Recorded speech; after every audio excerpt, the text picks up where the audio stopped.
ಎಲ್ಲರಿಗೂ ನಮಸ್ಕಾರ. ಯಶಸ್ಸು ಈ ಒಂದು ಪದ ಕೇಳಿದ ತಕ್ಷಣ ನಮ್ಗೆಲ್ಲ ಏನನ್ಸುತ್ತೆ? ಇದು ಕೆಲವು ಅದೃಷ್ಟವಂತರಿಗೆ ಸಿಗೋ ನಿಗೂಢ ಬಹುಮಾನನಾ? ಅಥವಾ ನಮ್ಮ ದೈನಂದಿನ ಸಣ್ಣ ಸಣ್ಣ ಆಯ್ಕೆಗಳಲ್ಲೇ ಅಡಗಿರೋ ಒಂದು ಸರಳ ಸೂತ್ರನಾ? ಬನ್ನಿ, ಇವತ್ತಿನ ಈ ಚರ್ಚೆಯಲ್ಲಿ ಯಶಸ್ಸಿನ ಗೊಂದಲಗಳನ್ನ ಬಗೆಹರಿಸಿ ಎಲ್ಲರಿಗೂ ಅನ್ವಯವಾಗುವ 3 ಶಕ್ತಿಯುತ ತತ್ವಗಳನ್ನ ಸರಳವಾಗಿ ಅರ್ಥಮಾಡ್ಕೊಳ್ಳೋಣ. ಹೌದು, ಯಶಸ್ಸು ಅಂದ್ರೆ ಏನೋ ಒಂದು ದೊಡ್ಡ ಬೆಟ್ಟದ ತುದಿಯಲ್ಲಿರೋ ಗುರಿ ಅಂತಾನೆ ನಾವೆಲ್ಲ ಅನ್ಕೊಂಡಿರ್ತೀವಿ ಅಲ್ವಾ? ಆದ್ರೆ ಆ ಯಶಸ್ಸಿನ ಬೀಗದ ಕೈ ನಮ್ಮ ಕೆಳಗೆ ಇದ್ರೆ, ನಾವು ಪ್ರತಿದಿನ ತೆಗೆದುಕೊಳ್ಳೋ ಸಣ್ಣಪುಟ ನಿರ್ಧಾರಗಳಲ್ಲೇ ಅಡಗಿದ್ರೆ? ಬನ್ನಿ, ಈ ಸಾಧ್ಯತೆಯನ್ನ ಒಟ್ಟಿಗೆ ಸೇರಿ ನೋಡೋಣ. ಸರಿ, ಈ ಒಂದು ಯೋಚನೆಯನ್ನಿಟ್ಕೊಂಡು ನಮ್ಮ ಇವತ್ತಿನ ಚರ್ಚೆಗೆ ದಾರಿ ತೋರಿಸೋದು ಯಾರು ಗೊತ್ತಾ? ಅದು ಬೇರೆ ಯಾರೂ ಅಲ್ಲ, ನಮ್ಮೆಲ್ಲರ ಪ್ರೀತಿಯ ನಟ ಮತ್ತು ಸ್ಫೂರ್ತಿದಾಯಕ ಮಾತುಗಾರ ರಮೇಶ್ ಅರವಿಂದ್ ಅವರು. ಅವರ ಆಳವಾದ ಅನುಭವದ ಮಾತುಗಳಿಂದ ನಾವು 3 ಪ್ರಬಲ ತತ್ವಗಳನ್ನ ಹೆಕ್ಕಿ ತೆಗೆದಿದ್ದೇವೆ. ಇವು ಯಶಸ್ಸಿನ ಹಾದಿಯಲ್ಲಿ ಸ್ಪಷ್ಟವಾಗಿ ಹೆಜ್ಜೆ ಇಡೋಕೆ ಸಹಾಯ ಮಾಡ್ತವೆ. ಹಾಗಾದ್ರೆ ಅವರ ಮಾತುಗಳಿಂದ ನಾವು ಕಲಿಯಬಹುದಾದ ಮೊದಲನೇ ಪ್ರಮುಖ ಪಾಠಕ್ಕೆ ಬರೋಣ.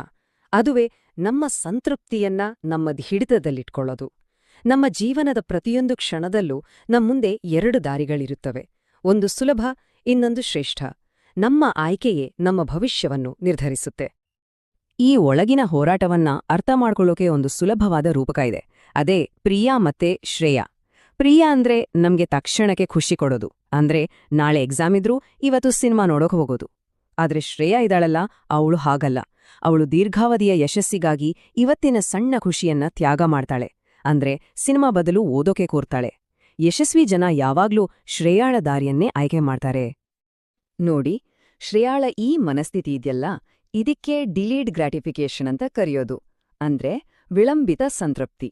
ಇದು ಸುಮ್ನೆ ಒಂದು ಪದ ಅಷ್ಟೇ ಅಲ್ಲ, ಇದು ಯಶಸ್ಸು ಅನ್ನೋ ದೊಡ್ಡ ಕಟ್ಟಡಕ್ಕೆ ನಾವು ಹಾಕೋ ಅಡಿಪಾಯ ಇದ್ದಾಗೆ. ಇವತ್ತಿನ ಸಣ್ಣ ಆಸೆಗಳನ್ನ ಬದಿಗಿಟ್ಟು ನಾಳಿನ ದೊಡ್ಡ ಗುರಿಗಾಗಿ ಕೆಲ್ಸ ಮಾಡೋ ಶಿಸ್ತು ಇದು. ಸರಿ, ಶ್ರೇಯಾಳ್ ದಾರಿ ಹಿಡಿದ್ವಿ ಅಂದ್ಕೊಳ್ಳಿ. ಆದ್ರೆ ಆ ದಾರಿಯಲ್ಲಿ ಹೋಗ್ಬೇಕಾದ್ರೆ ತಪ್ಪುಗಳಾಗೋದು ಸಹಜ ಅಲ್ವಾ? ಆಗಿನ್ ಮಾಡ್ಬೇಕು? ಇದು ನಮ್ಮನ್ನ 2ನೇ ಪ್ರಮುಖ ತತ್ವಕ್ಕೆ ಕರ್ಕೊಂಡು ಹೋಗುತ್ತೆ, ತಿದ್ದುಪಡಿಯ ಮನೋಭಾವ.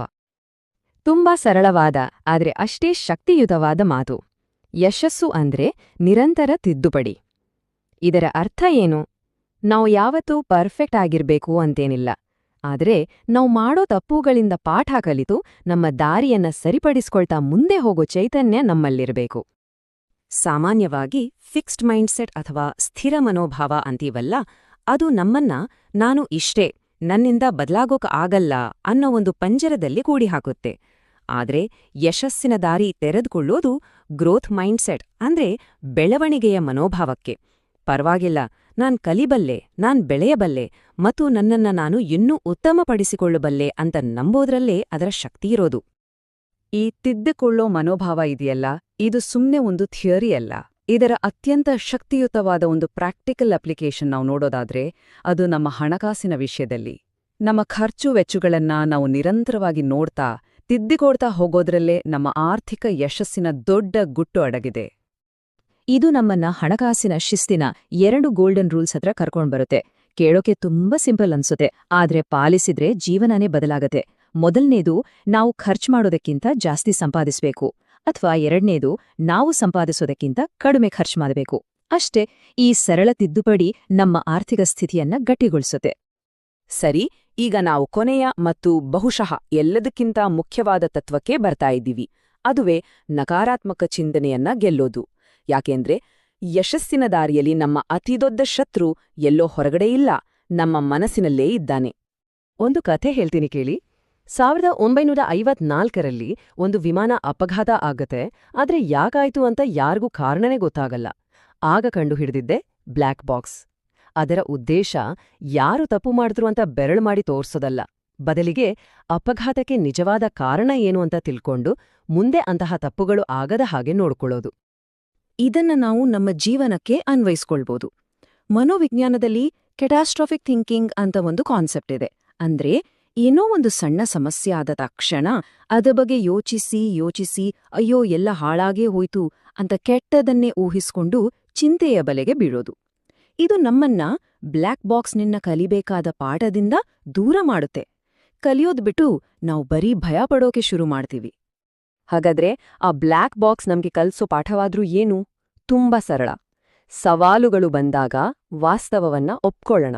ಆದ್ರೆ ಮುಂದೇನಾಗುತ್ತೋ ಅನ್ನೋ ನೆಗೆಟಿವ್ ಯೋಚನೆಯ ಬಲೆಗೆ ಬೀಳೋದ್ಬೇಡ. ವೈಫಲ್ಯಗಳು ನಮ್ಮ ಕಥೆಯ ಅಂತ್ಯ ಅಲ್ಲ, ಅವು ನಾವು ಕಲೀಲಿಕ್ಕಿರೋ ಹೊಸ ಪಾಠಗಳು. ಆಯ್ಕೆ ನಮ್ ಕೈಲೇ ಇದೆ.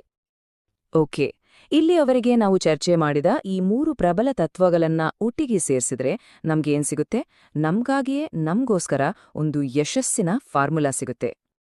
ಬನ್ನಿ ಒಮ್ಮೆ ನೆನ್ಪು ಮಾಡ್ಕೊಳ್ಳೋಣ. ಮೊದಲನೇದು, ದೂರದೃಷ್ಟಿ ಇಟ್ಕೊಂಡು ತಕ್ಷಣದ ಆಸೆಗಳನ್ನ ಪಕ್ಕಕ್ಕಿಡೋದು. ಎರಡನೇದು, ನಿರಂತರವಾಗಿ ಕಲಿತಾ ನಮ್ಮನ್ನ ನಾವು ತಿದ್ದುಕೊಳ್ತಾ ಇರೋದು. ಮತ್ತು ಮೂರನೇದು, ನಮ್ಮ ಮನಸ್ಸಿಗೆ ಅನಗತ್ಯ ಚಿಂತೆ, ನಕಾರಾತ್ಮಕ ಯೋಚನೆಗಳು ಬರದ್ ಹಾಗೆ ನೋಡಿಕೊಳ್ಳೋದು. ಇವು 3 ಬೇರೆ ಬೇರೆ ಟಿಪ್ಸ್ ಅಂತ ಅನ್ಕೋಬೇಡಿ. ಇವು ಒಂದಕ್ಕೊಂದು ಬೆಸೆದುಕೊಂಡಿರೋ ಒಂದು ಯಶಸ್ಸಿನ ಸರಪಳಿ ಇದ್ದ ಹಾಗೆ. ನೋಡಿ, ನಮ್ಮ ಆಲೋಚನೆಗಳು ಸರಿಯಾದ್ರೆ ನಾವು ಒಳ್ಳೆ ನಿರ್ಧಾರಗಳನ್ನ ತಗೋತೀವಿ. ಒಳ್ಳೆ ನಿರ್ಧಾರಗಳು ನಮ್ಮನ್ನ ನಿರಂತರವಾಗಿ ಸುಧಾರಿಸ್ಕೊಳ್ಳೋಕೆ ಪ್ರೇರೇಪಿಸ್ತವೆ.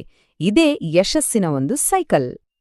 ಕೊನೆಯದಾಗಿ ರಮೇಶ್ ಅರವಿಂದ್ ಅವರ ಒಂದು ಮಾತು ಈ ಎಲ್ಲ ತತ್ವಗಳ ಸಾರವನ್ನ ಒಂದೇ ವಾಕ್ಯದಲ್ಲಿ ಹಿಡಿದಿಟ್ಟುತ್ತೆ. ಯಶಸ್ಸು ಅಂದ್ರೆ ಬರೀ ಹಣ, ಕೀರ್ತಿ ಅಥವಾ ಅಧಿಕಾರ ಅಷ್ಟೇ ಅಲ್ಲ. ಅದರ ನಿಜವಾದ ಆಳವಾದ ಅರ್ಥ ಏನು ಗೊತ್ತಾ? ನೀವು ಉಪಯುಕ್ತರಾಗಿರ್ಬೇಕು. ಅಂದ್ರೆ ನಮ್ಮ ಜೀವನದಿಂದ ಬೇರೆಯವರಿಗೆ ಒಂದಲ್ಲ ಒಂದು ರೀತಿಯಲ್ಲಿ ಸಹಾಯ ಆಗ್ಬೇಕು. ಹಾಗಾದ್ರೆ ಈ ಎಲ್ಲ ಸಾಧನೆಗಳು ಈಗ ನಮ್ಮ ಕೈಲಿದೆ. ಈಗ ನಾವು ನಮ್ಮನ್ನೇ ಕೇಳ್ಕೊಳ್ಬೇಕಾದ ಪ್ರಶ್ನೆ, ಈ ತತ್ವಗಳನ್ನ ಬಳಸಿ ಈ ಜಗತ್ತಿಗೆ ನಮ್ಮ ಕೊಡುಗೆ ಏನಾಗಿರುತ್ತೆ? ನಾವು ಹೇಗೆ ಉಪಯುಕ್ತರಾಗ್ತೇವೆ? ಆ ಉತ್ತರ ನಮ್ಮೊಳಗೆ, ನಮ್ಮ ಆಯ್ಕೆಗಳಲ್ಲೇ ಇದೆ.